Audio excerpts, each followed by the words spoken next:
What happened the night Ric Flair went after you backstage? I was sitting in a room on the phone with my wife and a real estate broker, trying to divest myself of a piece of real estate.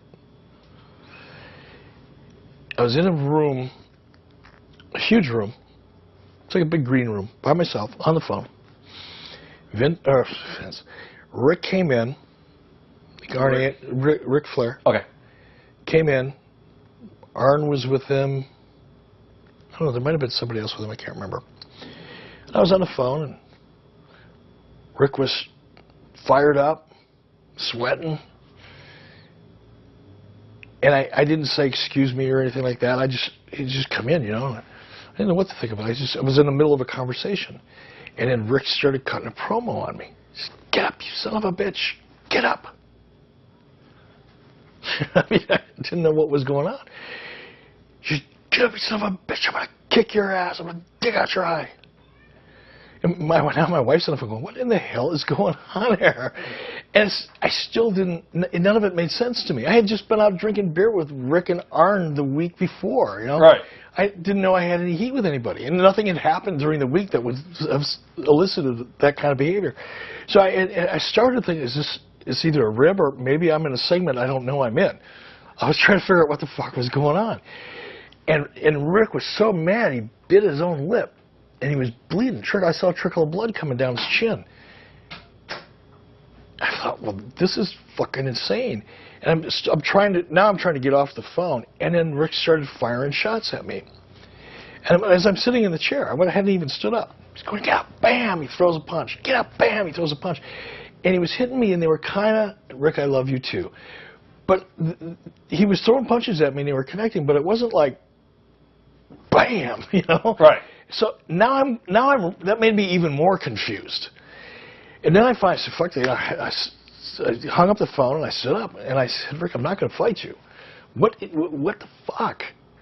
Get out here, I'm going to fight. I'm going to kick your ass." "Rick, I'm not going to fight you."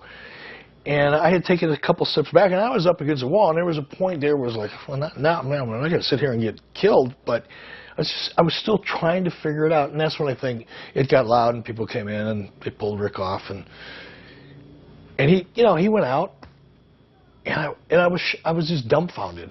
And to this day, Rick and I have never really talked about it. I mean, obviously we've hung out, we've probably had more cocktails since then than we did in the years prior to that, but I don't know. Did he apologize for it? No. The story that made the rounds was he was being interviewed about his time in WCW and got so angry bringing up issues that he went looking for you. Did you ever hear that story? I didn't hear that story. Okay. Memories of working with Steve Austin in WWE?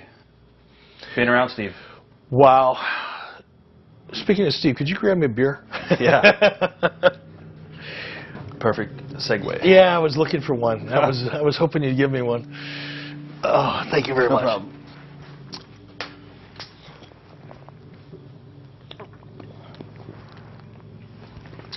Working with Steve was great.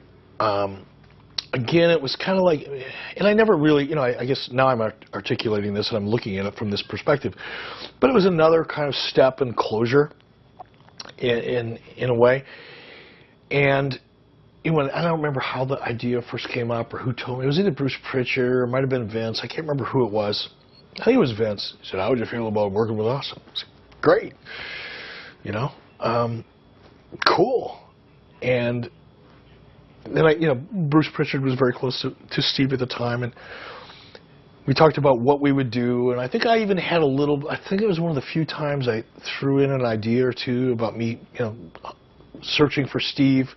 I was either adding to the concept that was originally laid out, or I don't know if I came up with the idea of me searching for Steve Austin. But we did that. I went down to Bandera, Texas, hunting for Steve Austin because of the mandate that Mr. McMahon gave me on TV. And I got down there. It was the first time that I had seen Steve since WCW. And we were in a little bar in Bandera, Texas, and Steve came down and pulled me aside. We talked, and it was like, "Hey, kid, there would have never been a Stone Cold Steve Austin if you hadn't done what you did." I mean, it was easy. Right. It was fun. And then it was nothing but fun because I knew the audience was going to dig it. Everybody wanted to see him kick my ass. Everybody knew I fired him by FedEx. I mean, there was all this built-in heat.